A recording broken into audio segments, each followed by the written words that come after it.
Hello guys, welcome back to my channel. আশা করি তোমরা সকলে ভালো আছো আর আমিও খুব ভালো আছি। আবার অনেক দিন পর একটা বড় ব্লগ নিয়ে চলে এসেছি। তো আজকে যাব বেড়াতে, তাই সকাল সকাল পুরো সকাল ভোরবেলায় 4টের সময় ঘুম থেকে উঠে পড়েছি। ব্যাগও গোছানো হয়ে গেছে, আগের দিন কিছু গুছিয়ে রেখেছিলাম আর আজকে উঠে কিছু কিছু ঢোকানোর ছিল সেগুলো ঢুকিয়ে নিয়েছি। এখন দেখো 5টা বাজতে যাচ্ছে। তো এরপর ফ্রেশ হয়ে রেডি হব, তারপরে বেরোবো। কোথায় যাচ্ছি তোমাদেরকে বলবো। আর তোমরা আমার রিলস ভিডিও দেখেইছো, সেখান থেকে কেউ কেউ জানতেও পেরে গেছো আমি কোথায় গেছিলাম। তো এখানে আমি ফাইনালি রেডি হয়ে গেছি। আর আমাদের 4টে ব্যাগ হয়েছিল, দুটো পিঠ ব্যাগ, একটা ক্যামেরার ব্যাগ আর একটা আমার হাত ব্যাগ, মানে 4টে হয়েছিল। তো এখন আমরা স্টেশন হরিপাল এসে ট্রেনেও চেপে গেছিলাম হাওড়া গিয়ে। ওখানে গিয়ে ট্রেন ক্যান্সেল হয়ে গেছে, টিকিট কাটা ছিল। ট্রেন 9টা কি 10টায় দিয়ে দিয়েছিল বলে আমরা আবার ঠিক করলাম বাসে করে যাব, কারণ প্রচুর লেট হয়ে যেত। তো এখন আমরা বাস ধরে নিয়েছি, এরপর আমরা বাসে করে যাব। সেম জিনিস আমরা যখন প্রথম দীঘা গেছিলাম, আর একবার যখন গেছিলাম প্রথমবার, তখনও এরকম হয়েছিল আর এবারেও এরকমই হলো। তো কি করার, কিছু করার নেই। তো আমরা এখন বাসে যাব। আর বাসে তো টানা ঘুম দিয়েছি, টানা ঘুমিয়েছি। এখন প্রায় চলেই এসেছি কাছাকাছি, তাই একটু ভিডিওটা স্টার্ট করলাম। পুরো মানে কি বলবো, বাস ছাড়া থেকে শেষ অবধি আমি পুরো ঘুমিয়েই গেছি, ঘুমিয়ে ঘুমিয়েই কাটিয়ে দিয়েছিলাম। তো দেখো ফাইনালি আমরা চলে এসেছি। এরপরে আমরা যাব নিউ দীঘায়, ওখানে নামবো, তারপরে তোমাদের দেখাবো। সব কিছুই তোমাদের সাথে শেয়ার করব। এই দেখো আমরা চলেই এসেছি। এটা তো ওল্ড দীঘা, এখানে আমি আসিনি কোনো দিন, আমি নিউ দীঘাতেই গেছি। তো ওখানেই যাব, বাসটা ওখানেই যাবে, তো ওখানেই যাব। তো ওখানে নেমে তারপরে তোমাদেরকে দেখাবো যে রুম নিয়েছি, সেগুলো সবই তোমাদের সাথে শেয়ার করব। তো অনেক 3-4টে হোটেল দেখার পর, রুম দেখার পর ফাইনালি আমাদের একটা পছন্দ হয়েছে, তো সেটাই আমরা নিয়েছি। এখন আমরা যাব, সেই ব্লগও তোমাদেরকে দেখাবো। এই দেখো এখানে এইটা একটা রুম দেখাচ্ছিলো, আমরা 4জন ছিলাম। তো ভেবেছিলাম যে ডবল বেডের নেবো, তারপরে পছন্দ হয়নি, খুবই ছোট হয়ে গেছিলো, পছন্দ হয়নি বলে ওটা আর নিইনি। তারপর সিঙ্গেল বেড করে মানে দুটো রুম নিয়েছিলাম। তো এরপর তোমাদেরকে দেখাই, এইটা হচ্ছে হোটেলটা। আর এটা সিঁড়ি দিয়ে উঠতে হবে, আর ওঠার মুখেই রয়েছে ঠাকুর মন্দির, খুব সুন্দর, এখানে অনেক ঠাকুর আছে। তো ঠাকুর মন্দির, আর আমাদের রুমটা আছে হচ্ছে 3তলায়। তো আমরা এখন ওপরে উঠে যাব 3তলায়, তারপর তোমাদের দেখাবো রুমটা কেমন। রুমটা ভালোই ছিল, খুবই ভালো ছিল, পছন্দ হয়েছিল। প্রথম যখন এসেছিলাম তখন যে রুমটাই থেকেছিলাম একদম ভালো ছিল না, আমার পছন্দই হয়নি। কিন্তু এই রুমটা খুব ভালো ছিল, পরিষ্কার পরিচ্ছন্ন যাকে বলে। তো এই দেখো 3তলায় ওঠে, এটা 3তলার জানলার ভিউ।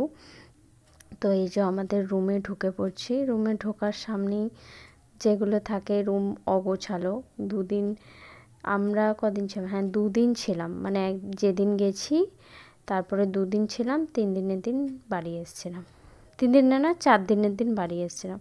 তো এখানে একটা টেবিল আছে আর একটা চেয়ার আছে আর একটা বেড আছে, আর কি বলে যে যেটা থাকে ড্রেসিং টেবিল, আয়না। তো এইটা হচ্ছে ড্রেসিং টেবিল। দেখো এখানে আমি সব সাজিয়ে রেখে দিয়েছি। এটা আমরা যেদিন গেছিলাম সেদিন ভিডিওটা করিনি, এটা তার পরের দিনে ভিডিওটা আমি করেছিলাম। আর আছে একটা টিভি, সে টিভিটা তো চালানোই হয়নি, আসার সময় একবার চালিয়েছিলাম, তারপর আর চালানো হয়নি। এই যে রুমটা, আর ওইদিকে একটা বাথরুম। তারপরে বেরিয়ে পড়েছিলাম বিকেল বিকেল বলতে দুপুরের দিকে বেরিয়েছিলাম। আর স্নান করিনি, ঠান্ডাও লাগছিল প্লাস একটু প্রবলেমও ছিল, তাই স্নান করিনি, এসে বসেছিলাম। তারপর দেখছি অনেকগুলো কাকু মাছ ধরে নিয়ে এসছে, কিছু মাছ ধরেছে, সেগুলোই আমরা এখানে দাঁড়িয়ে দাঁড়িয়ে দেখছিলাম। এই যে মাছ ধরে নিয়ে এসছে, এরপরে তোমাদেরকে দেখাবো মাছগুলো। তো দেখো এখানে মাছ ধরে নিয়ে এসছে, এই যে মাছগুলো এখানে রাখা আছে। কী মাছ আমি নাম জানি না, আমি কোনো মাছেরই নাম, আমি মাছ চিনিই না বলতে গেলে। তো এখানে দেখো এটা কী মাছ জানি না, আমরা দেখছিলাম মাছগুলো এখানে দাঁড়িয়ে দাঁড়িয়ে। তো দেখো এই যে ঝোড়াটা করে নিয়ে এসছে মাছ, বেশ ভালোই লাগছিল দেখতে। তারপরে ওরা মানে নৌকো এই যে এটাকে নৌকো তো না, এটা কত কষ্ট করে তুলছে, সবাই মিলে ডাঙায় নিয়ে যাচ্ছে, সেগুলোই দাঁড়িয়ে দাঁড়িয়ে দেখছিলাম।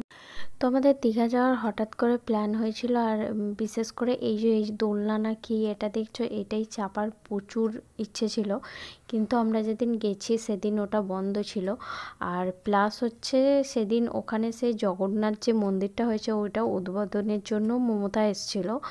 তারপরের দিন আমরা যেদিন গেছি তার পরের দিন 9 তারিখে আমরা গেছি, 10 তারিখে না 11 তারিখে এসেছিলো, তাই পুরো ফাঁকা ছিল আর সব কিছু বন্ধ করে রেখেছিল, তো ওটা সেদিন চলেনি। তো আমরা ভেবেছিলাম হয়তো আমাদের চাপা হবে না, কিন্তু ফাইনালি আমাদের চাপা হয়েছিল, সেই ব্লগও তোমরা দেখতে পাবে ধীরে ধীরে।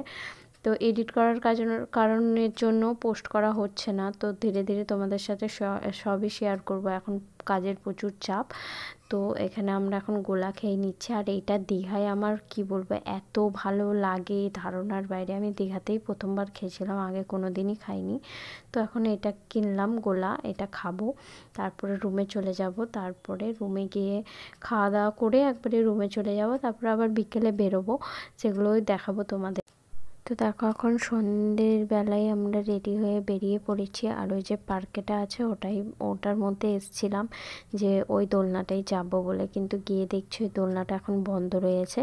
তো আমরা ভিডিও দেখেছিলাম, তো ওখানে জিজ্ঞেস করলাম যে ভিডিওতে তো দেখেছিলাম যে ওটা চালু হয়ে গেছে, তো ওরা বললো যে ওটা টেলার মানে চেক করা হচ্ছিল, তার জন্য এখন বন্ধ করা রয়েছে। তো আর এইখানে যে একটা এইটা কি বলে আমি জানি না, এটাতেও আমি চেপেছিলাম, সেই ব্লগও তোমরা দেখতে পাবে। আর এটা চাপার সময় তো আমি পুরো কান্না করে দিয়েছিলাম।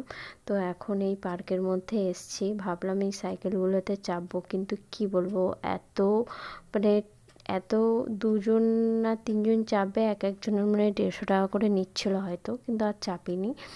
তো পার্কেতে ঘুরে ভিডিও করে তারপরে চলে এসেছিলাম এখানে মাছ খাবো বলে। আর দীঘাতে গেলে আমার ওই ভেটকি মাছ না কি বলে একটা কি মাছ আছে, ওটা খেতে খুব ভালো লাগে, তো ওটাই খাবো, তারপরে আবার একটা মাছ খাবো, সেগুলো তোমরা দেখতে থাকো। তো ফার্স্টে এখন আমরা এটা ভেটকি মাছ ফ্রাই নিয়ে নিয়েছি, আর এই মাছটা খেতে খুবই ভালো লাগে।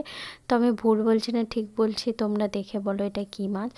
তো তারপরে একটা বড় পাড়া কী মাছ নিয়েছিল জানি না, দেখতেই পাচ্ছ মাছটা, তো সেটা এখন বসে বসে খাচ্ছি। তো আজকের ব্লগটা এই পর্যন্তই, ভালো লাগলে লাইক কমেন্ট শেয়ার অ্যান্ড চ্যানেলটা সাবস্ক্রাইব করে দেবে, আর যারা ফেসবুক পেজ থেকে দেখছো তারা পেজটাকে ফলো করে দেবে।